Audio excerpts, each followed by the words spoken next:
शुरुआत है इस इंडस्ट्री की, डायरेक्ट सेलिंग की हम लोग बातचीत करेंगे। पहले हम डायरेक्ट सेलिंग इंडस्ट्री के बारे में, उसके विजन की थोड़ा बातचीत करें। डायरेक्ट सेलिंग इंडस्ट्री जिस तकनीक पे हम लोग काम कर रहे हैं, उसकी शुरुआत 1959 में अमेरिका से मानी जाती है। और जितने भी यूरोप के देश हैं या अमेरिका जैसे जो विकसित देश हैं, हर देश में डायरेक्ट सेलिंग बिजनेस का कारोबार चलता है।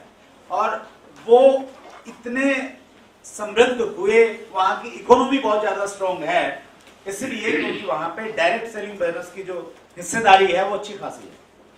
और डायरेक्ट सेलिंग की अच्छी खासी हिस्सेदारी होने का मतलब ये है कि 2 नंबर के जितने भी काम हैं वो सारे ऑटोमेटिक खत्म हो जाते हैं डायरेक्ट सेलिंग को अपनाने की वजह से। Right sir? यस। हमारे देश में अगर हम डायरेक्ट सेलिंग की बातचीत करें तो 1990 के बाद में कुछ विदेशी कंपनियां हमारे देश में इस कॉन्सेप्ट को लेके आई। लोगों ने कॉन्सेप्ट बहुत अच्छा लगा कि जब कंपनी से सीधा सामान हमारे तक आएगा और मिडलमैन और एडवर्टाइजमेंट का पैसा बचेगा, ये बढ़िया चीज है।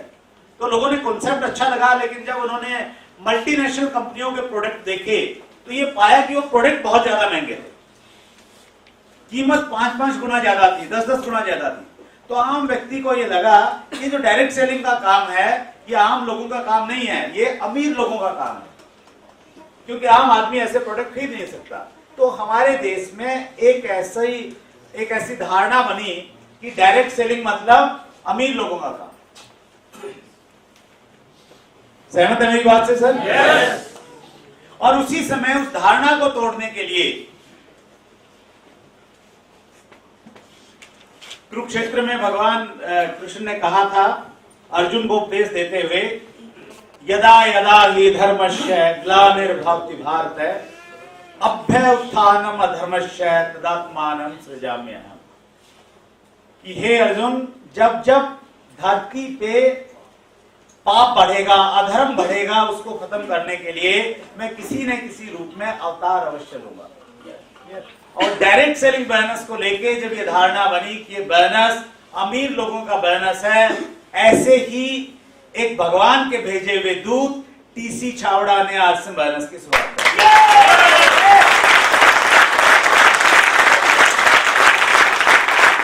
एक ऐसा प्रोडक्ट उन्होंने दिया जो संभवतः विश्व में उससे पहले किसी कंपनी ने नहीं दिया था, और वो प्रोडक्ट था कपड़ा, पैंट पीस। पैंट पीस के साथ में शुरुआत हुई अगस्त 2000 में, फिर शर्ट आ गई, फिर दूसरे प्रोडक्ट ऐड इस पे होते चले गए, और आज हमारे पास में बहुत सारे प्रोडक्ट्स हैं, बहुत बड़ी एक रेंज है।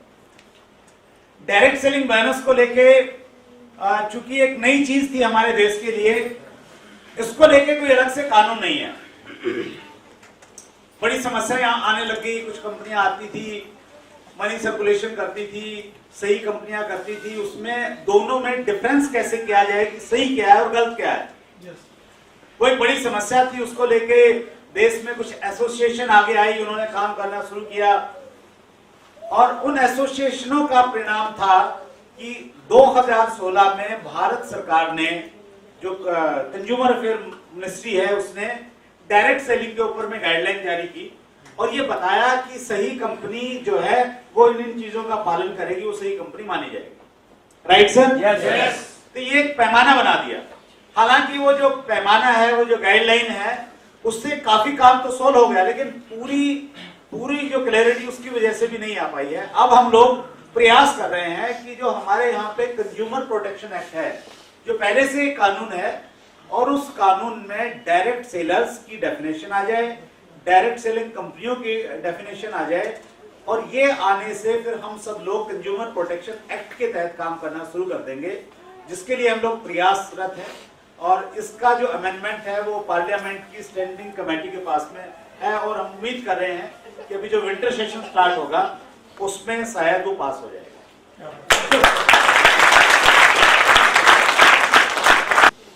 उस क्लैरिटी के आने के बाद में जो अच्छी कंपनियां हैं, वो कंपनियां एक बड़ी ताकत के रूप में उभर रही है।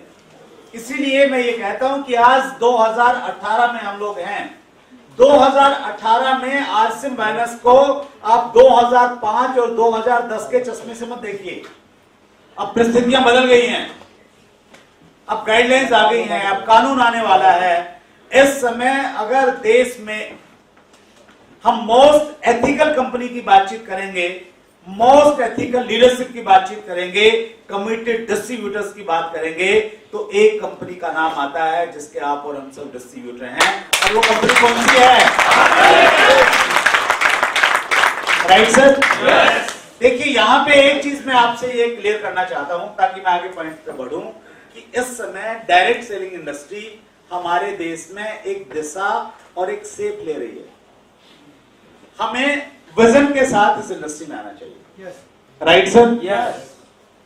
आप सबको मालूम है कि ये इंडस्ट्री एक ऐसी इंडस्ट्री है जो आपको बहुत सारा पैसा देगी, पैसा बहुत सारा, कितना? अनलिमिटेड। हेलो? यस। आपको अगर 5,000 रुपये आ रहा है आज से महीने में आना शुरू हो गया है, आप अगर ये सोचें और अपने आप को ये कहें कि मेरी जो औकात है, मेरी जो हैसियत है वो 5,000 की नहीं है, 5,000 से ज्यादा की है, मुझे 50,000 रुपया महीना चाहिए। किससे कहें? अपने आप से कहें। और आज से बोनस में है तो शायद अगले कुछ महीने में आपके खाते में 50,000 रुपया महीना ट्रांसफर होना शुरू हो जाएगा। आपका 50,000 से काम नहीं चल रहा है। हेलो? आपने अपने आप को अगर ये कह दिया और ये मान लिया कि आप 50,000 के लायक नहीं, आप तो इससे कहीं ज्यादा लायक हैं। आपका लाइफस्टाइल, आपके जो ड्रीम्स हैं, आपकी जो बर्निंग डिजायर है, उसको पूरा करने के लिए कम से कम 5 लाख रुपया महीना चाहिए। अगले कुछ महीनों में आपके खाते में 5 लाख रुपया आने लग जाएगा।